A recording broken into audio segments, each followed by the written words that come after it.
हमारे साथ सदर जाफ़र हैं। सदर जाफ़र एक स्कूल टीचर थी और 2018 में उन्होंने कांग्रेस पार्टी ज्वाइन की एज अ प्राइमरी मेंबर। लेकिन 19 दिसंबर 2019 को जब लखनऊ के अंदर सीएए का प्रोटेस्ट हुआ तो वो शायद इकलौती महिला थी यूपी से जिन्हें जेल भेजा गया। पुलिस कस्टडी में आरोप है कि पुलिस ने उनके ऊपर ब्रूटैलिटी करी। उसके बाद सदर जाफ़र जेल से छूटने के बाद सीए के प्रोटेस्ट में घंटाघर पे काफ़ी एक्टिव नज़र आई। लेकिन अब वो बाकायदा तौर पर एक्टिविज़म से बाकायदा एक्टिव पॉलिटिक्स में आ गई हैं। उनकी पार्टी ने भी उनके ख़त को बढ़ाया है। वो पार्टी में नेशनल कोऑर्डिनेटर हैं। बिहार के चुनाव में उन्होंने प्रचार किया है पार्टी के लिए। अभी आसाम के चुनाव से प्रचार करके लौटी हैं और अब ख़ुद भी चुनाव में उतरने की तैयारी कर रही हैं लखनऊ सेंट्रल की सीट से। हम उनसे जानना चाहेंगे कि कहाँ से ये हौसला आता है कि इतनी परेशानियाँ, जेल जाना, छोटे छोटे बच्चों को घर में छोड़ के जेल जाना और उसके बाद जेल से आना और उसके बाद फिर से पॉलिटिक्स में एक्टिव आना, कैसे ये हौसला मिलता है उनको? सदफ, मौजूदा वक्त में कांग्रेस बहुत कमज़ोर है यूपी में। 80 में से एक सांसद हैं सोनिया गांधी और 6 विधायक हैं 403 में से। ऐसे हालात में कैसे कह सकती हैं कि कांग्रेस अल्टरनेटिव हो सकती है बीजेपी की, जबकि रीजनल पार्टीज़ भी, कई रीजनल प्लेयर्स और स्ट्रॉन्ग रीजनल प्लेयर जिनका कैडर है वो यहाँ पर एक्टिव है? देखिए, जिस तरीके से पार्टी ज़मीन पे काम कर रही है, लगातार आवाज़ उठा रही है, चाहे वो महिला सम्मान का मुद्दा हो या सुरक्षा का, चाहे वो किसान आंदोलन का हो, चाहे वो शिक्षकों की भर्ती का हो, लगातार कांग्रेस पार्टी ही एकमात्र पार्टी नज़र आ रही है जो ये मुद्दे उठा रही है। वरना जो रीजनल पार्टीज़ की जहाँ तक बात की जाए वो एसी में बैठकर पॉलिटिक्स नहीं की जाती है, बल्कि ज़मीन पर लड़ाई लड़ती हुई सिर्फ कांग्रेस दिखाई दे रही है। जेल जाती हुई, लाठियाँ खाती हुई सिर्फ कांग्रेस नज़र आ रही है। दूसरी बात ये है कि सब दिन एक जैसे नहीं होते हैं, ये सब जानते हैं। हमारे साथ दिक्कतें रही हैं, हम इतने साल सत्ता के बाहर रहे हैं, लेकिन इसका मतलब ये नहीं है कि हमारे पास जो है वो कार्यकर्ता का एम्यूनेशन नहीं है। कार्यकर्ता बिल्कुल तैयार बैठा हुआ है और वो घर घर तक पहुंचा रहा है कांग्रेस के मुद्दों को, आइडियोलॉजी को, और लोगों के मुद्दों के लिए जगह जगह से आवाज़ें उठ रही हैं। तो मुझे यकीन है कि इस बार सत्ता परिवर्तन होगा और वो कांग्रेस के पक्ष में होगा। आपने बात की टीचरों की, आपने बात की छात्रों की, आपने बात की सीए की।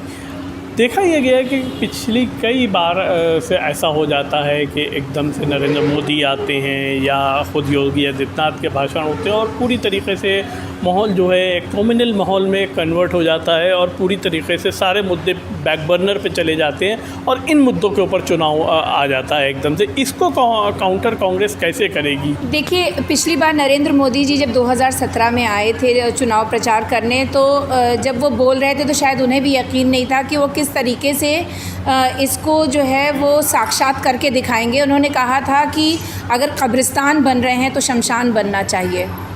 और जिस तरीके से कोरोना की पहली और दूसरी लहर में कब्रिस्तान और शमशान भरे हैं और जिस तरह से सरकार ने अपनी नज़रें मोड़ ली, जिस तरह से उसका अमानवीय और क्रूर चेहरा नज़र आया, जिस तरीके से उन्होंने गंगा के किनारे दफन रेत में दबी लाशों के ऊपर से रामनामी चादर नोची, इससे बिल्कुल साफ़ तौर पे समझ में आ गया है कि भगवान राम का नाम इन्होंने इस्तेमाल किया है सिर्फ़ और सिर्फ वोट बैंक को अपने भुनाने के लिए। जनता यूपी की बेवकूफ़ नहीं है, जनता देख रही है। हर घर में ऑक्सीजन की कमी थी, हर घर, हर मोहल्ले से लाश निकली है। तो इसलिए और ऊपर से उस राम के नाम पे राजनीति करना भाजपा का, जिसके नाम पर अब तक राम मंदिर पे इनके 3 से 4 घोटाले सामने निकल कर आ चुके हैं। तो ऐसे में अब जनता जो है वो मुद्दों पे, खुद जनता मुद्दों पे इनको लेकर आएगी।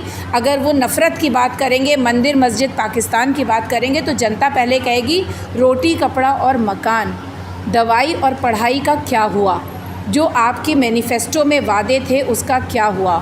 सदफ, आपने काफ़ी परेशानियों का सामना किया, अब जेल गई, कस्टडी में कहा जाता है आपके साथ पुलिस ने ब्रूटैलिटी भी करी, उसके बाद आप घंटाघर पे आई। घंटाघर पे भी कई मामलों में आपके ऊपर एफआईआर हुई, उसके बाद आपके संपत्ति के कुर्क करने के नोटिसेस भी इशू हुए। इन सब के बीच अब आप इलेक्शन लड़ने की तैयारी कर रही हैं लखनऊ सेंट्रल से।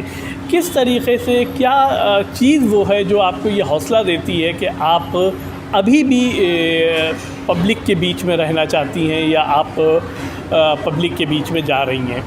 देखिए, ऐसा है कि जब आपके साथ जब आप दूसरों के हक़ के लिए लड़ रहे होते हैं, दूसरों की मॉब लिंचिंग के लिए के ख़िलाफ़ लड़ रहे होते हैं, सड़क पे उतरे होते हैं, तो आप फिर भी एक तरह से उसको डायरेक्टली आपने महसूस नहीं किया होता है क्या लोगों ने झेला है। लेकिन जब मुझे 19 दिसंबर को अरेस्ट किया गया और जिस तरीक़े से मेरे साथ सड़क पर और थाने पर ब्रूटैलिटी की गई, जिस तरह से जेल में मेरे साथ जो है वो एक व्यवहार किया गया, उससे बहुत तरीक़े से ये चीज़ सामने आई और मुझे एहसास हुआ कि आम नागरिक किस तरीक़े से अगर इस तरह की क्रूर शासन में झेलता है। और कोई भी आंदोलन, कोई भी तकलीफ़, कोई भी किसी भी इस तरह की जो मुसीबतें होती हैं उसका एक ही तरीक़े से निवारण किया जा सकता है और वो है पॉलिसी जो बनी है गलत, उसके चेंजर्स को बदल कर। संविधानिक प्रक्रिया, जो संविधान पे यकीन करते हैं वो संवैधानिक प्रक्रिया पे यकीन करते हैं और एक ही मात्र तरीक़ा है इस मौजूदा सरकार को हटाने का और वो है इलेक्शन। हम गांधीवादी हैं, हम बाबा अम्बेडकर को मानते हैं, हम ये जानते हैं कि किसी और तरीक़े से और कोई विकल्प नहीं है हमारे पास सिवाय इसके कि हम फुल फ्लेजेड तौर पे उतरे और हम इनको कम्प्लीटली राउट करें, इनको हटाएं। यही एक तरीक़ा है। मौजूदा वक्त में कांग्रेस पार्टी स्टेट में भी और सेंटर में भी दोनों जगह बहुत कमज़ोर है, यानी कि एक बहुत ही कमज़ोर कड़ी को आपने चुना है आगे बढ़ने के लिए। ऐसे में क्या देखती हैं आप, किस तरीके से कांग्रेस के सहारे सीए की लड़ाई हो या आपने जो दूसरा महिला मुद्दा, छात्र मुद्दे की बात करी, ये किस तरीके से आगे ले जाएंगी इस कमज़ोर कांग्रेस के साथ?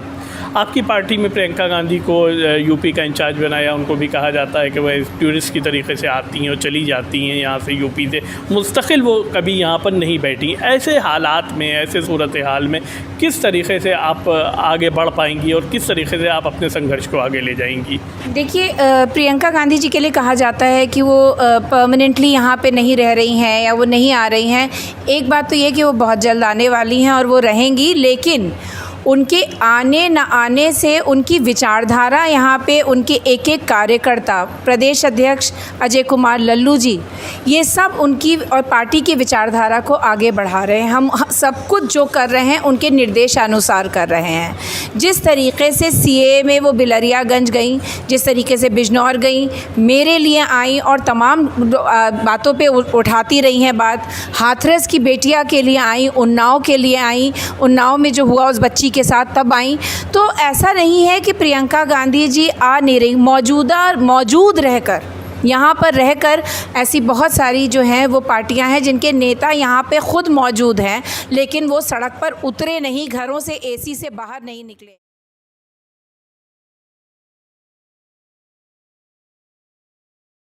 हमारे साथ पूजा शुक्ला हैं जो समाजवादी पार्टी में हैं और वो अपने छात्र जीवन से राजनीति में सक्रिय रही हैं। 2017 में उन्हीं ने लखनऊ यूनिवर्सिटी के गेट के ऊपर योगी आदित्यनाथ के काफ़िले को रोक दिया था फ़ीस वृद्धि के नाम पर, जिसके बाद उन्हें जेल जाना पड़ा था और इसके बाद दोबारा वो सुर्खियों में सीए के प्रोटेस्ट के दौरान आई, जब उन्हें घंटा घर से पुलिस ने गिरफ़्तार किया 24 जनवरी 2020 को।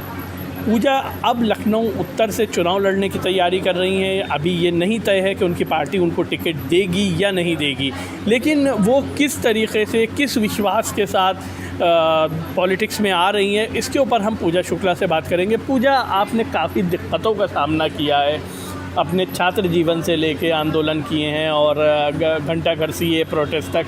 किस विश्वास के साथ आप अब इलेक्टोरल पॉलिटिक्स में आना चाहती हैं? वर्तमान समय में हम समाजवादी पार्टी में हैं और समाजवादी छात्र सभा के राष्ट्रीय उपाध्यक्ष हैं।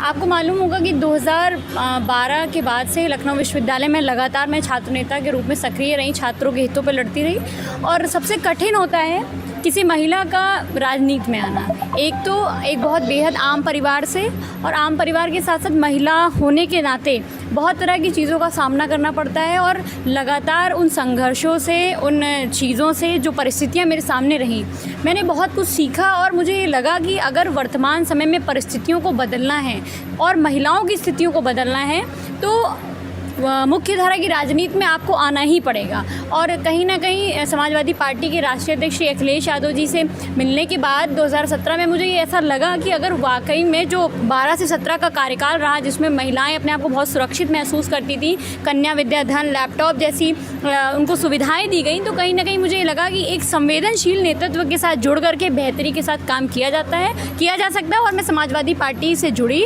और लगातार समाजवादी पार्टी के राष्ट्रीय अध्यक्ष श्री अखिलेश यादव जी के नेतृत्व में हम लोग काम कर रहे हैं और कहीं ना कहीं वही हमारी उम्मीद है, वही हमारी आशा है और वही हमारा विश्वास है कि महिलाओं की स्थिति हो, चाहे किसानों का मामला हो, नौजवानों का मामला हो या किसी जाति धर्म किसी भी व्यक्ति का मामला हो, अगर कोई व्यक्ति उनके लिए कुछ अच्छा कर सकता है तो वो सिर्फ और सिर्फ अखिलेश यादव जी हैं और उन्हीं पर मुझे विश्वास है और उन्हीं के विश्वास पर हम आगे बढ़ रहे हैं। मौजूदा दौर में सत्ता के केंद्र में या राजनीति के केंद्र में हम कह सकते हैं पूरी तरीके से सांप्रदायिकता आ गई है। इस सांप्रदायिकता को किस तरीके से काउंटर करेंगी आप? इस सांप्रदायिकता का जवाब तो सीधे तौर पर अगर कहा जाए तो ये एक तरह से फर्जी प्रोपेगेंडा क्रिएट किया जाता है और ख़ास तौर पर भारतीय जनता पार्टी इस तरह की राजनीति की माहिर रही है और हमने लगातार देखा कि जब भी भारतीय जनता पार्टी विपक्ष में रही है तो उसने सिर्फ और सिर्फ ये मुद्दा बनाने की कोशिश की किस तरह से हम नफ़रत की राजनीति को बढ़ाएं, किस तरह से उन्होंने झूठे वादे किए। पूरे देश की जनता ने देखा कि ना रोज़गार मिला, ना महिलाओं को सुरक्षा मिली, ना किसानों का उनकी फसल का उचित दाम मिला, ना छात्राओं को सुविधाएं मिली। तो कहीं ना कहीं भारतीय जनता पार्टी जब अपने हर वादे पर विफल साबित हुई तो उसके बाद सिर्फ एकमात्र मुद्दा रह जाता है सांप्रदायिकता, कैसे हम हिंदू और मुसलमान को लड़ाएं। लेकिन समाजवादी पार्टी ने 2012 से 17 तक भी काम किया, उससे पहले भी लगातार विकास की बात की और 17 के बाद भी समाजवादी पार्टी आज विपक्ष में है। लेकिन नौजवानों का रोज़गार का मुद्दा हो, महिलाओं की सुरक्षा का मुद्दा हो या अब देखिए कि किसानों का मुद्दा हो, अगर कोई पार्टी ज़मीन पर लड़ती हुई दिख रही है और भारतीय जनता पार्टी को सीधी चुनौती दे रही है तो वो सिर्फ समाजवादी पार्टी है। और कहीं ना कहीं समाजवादी पार्टी का और हम सारे लोगों का एजेंडा यही रहेगा कि भारतीय जनता पार्टी कितनी भी नफ़रत की बात करे, कितना हिंदू मुसलमान करे, किसी भी जाति और धर्म की बात करे, हमें जाति और धर्म में नहीं फंसना है। हमें सिर्फ और सिर्फ रोज़गार, महिला सुरक्षा, अपने उत्तर प्रदेश के विकास को देखते हुए माननीय अखिलेश यादव जी को लाना है और लाने के बाद इस उत्तर प्रदेश को पुनः खुशहाली के रास्ते पर ले जाना। मुझे दौर बहुत बदला है। पहले मुलायम सिंह यादव का दौर था, उन्हें धरती पुत्र कहा जाता था और वो ज़मीन के ऊपर राजनीति करते थे। अखिलेश के ऊपर आरोप लगते हैं कि अखिलेश जो हैं वो ड्राइंग रूम से सियासत करते हैं। क्या ड्राइंग रूम से सियासत करके मौजूदा सियासत के अंदर इस्टेब्लिश होना इतना आसान लगता है आपको? देखिए, मैं ये मानती हूँ कि जो लोग ये कहते हैं कि समाजवादी पार्टी के राष्ट्रीय अध्यक्ष अखिलेश यादव जी ट्विटर पे रहते हैं, ट्विटर से बाहर नहीं निकलते, तो ये कहीं ना कहीं पूरी तरह से फर्जी बात है। मैं आपको उसके कुछ उदाहरण देती हूँ। उदाहरण ये है कि 2017 के बाद जब नौजवानों के रोज़गार का मसला आया और बीटीसी के अभ्यर्थी लगातार अपनी वैकेंसी को लेकर के संघर्ष कर रहे थे, तो सबसे पहले अखिलेश यादव जी ने उनकी समस्या को सुना और उस पर खुद बात भी करने की कोशिश की मौजूदा सरकार से कि इन लोगों की नियुक्तियाँ कर दी जाएँ। पहली बात। दूसरी बात ये कि जब उन्नाव में रेप केस हुआ तो आपको पता होना चाहिए कि विधानसभा के बाहर जो सबसे पहले धरने पर बैठे थे वो श्री अखिलेश यादव जी थे। उसके बाद विधायक की गिरफ्तारी हुई और लगातार वो धरने पर बैठे रहे कि जब तक बेटी को न्याय नहीं मिलेगा उन्नाव की, हम यहाँ से नहीं हटेंगे। हमारी पूरी पार्टी, समाजवादी पार्टी के विधायक से लेकर के हर नेता कार्यकर्ता सिविल अस्पताल के बाहर था कि उस बेटी को न्याय मिले। दूसरी बात कि आपको मैं बताना चाहूँगी, जब किसानों का मुद्दा आया तो सबसे पहले गिरफ्तारी जो उत्तर प्रदेश के अंदर या पूरे देश के अंदर कोई नेता सड़क पर मुखर रूप से आया कि नहीं, किसानों के आंदोलन के हम साथ हैं, और किसानों ने जब कॉल दिया तो समाजवादी पार्टी के राष्ट्रीय अध्यक्ष जी उत्तर प्रदेश के किसानों के लिए, पूरे देश के किसानों के लिए सड़क पर आए। और सड़क पर आने के बाद किस तरह से पुलिस ने उनके साथ अभद्रता की, उनको कई घंटे तक, कम से कम शाम को 5 बजे तक उनको इको गार्डन में बिठा के रखा गया। आप ये सोचिए ना कि एक नेता जब भी अपने घर से बाहर निकलना चाहता है उसके घर के बाहर पूरी पुलिस फोर्स तैनात कर दी जाती है। सभी लखनऊ के थाने अपने काम छोड़ करके अखिलेश यादव जी के घर के बाहर बैठे रहते हैं। तो आखिर कहीं ना कहीं समाजवादी पार्टी के राष्ट्रीय अध्यक्ष ज़मीन पर लड़ रहे हैं, ज़मीन पर काम कर रहे हैं। इसीलिए भारतीय जनता पार्टी अपने सारे सत्ता के साधनों का दुरुपयोग कर रही है उनको रोकने के लिए। लेकिन लगातार साइकिल, अभी आप देखिए कि रामपुर में साइकिल किसने चलाई, रामपुर में साइकिल अखिलेश यादव जी ने चलाई। तो कहीं ना कहीं साइकिल यात्रा, पद यात्रा, तमाम कार्यक्रम चल रहे हैं और सिर्फ राष्ट्रीय अध्यक्ष जी नहीं, पूरी पार्टी ज़मीन पर काम कर रही है। हम लोग बूथ लेवल पर, वार्ड लेवल पर, और अभी कम से कम 75 ज़िलों में हम लोगों ने 40 से ऊपर ज़िलों में अपना शिविर किया, लेकिन किसी भी अखबार ने, किसी भी चैनल ने उसको नहीं दिखाया। वहाँ पर समाजवादी पार्टी के राष्ट्रीय अध्यक्ष जी गए, सारे लोगों से मिले। तो कहीं ना कहीं वो एक ऐसे नेता हैं जिनकी कनेक्टिविटी सबसे ज़्यादा जनता से स्ट्रॉन्ग है। हमें किसी मीडिएटर की ज़रूरत नहीं है, हम सीधे अपने नेता से बात कर सकते हैं। और सिर्फ मैं ही नहीं, उत्तर प्रदेश का एक आम नागरिक भी समाजवादी पार्टी कार्यालय चला जाए, वो अपनी समस्या अखिलेश यादव जी को सीधे बता सकता है। द वायर के और वीडियोस देखने के लिए सब्सक्राइब करें और बेल आइकन पर क्लिक करें। स्वतंत्र पत्रकारिता की आर्थिक मदद करने के लिए डिस्क्रिप्शन में दिए गए लिंक पर जाएं और अपनी राशि चुनें।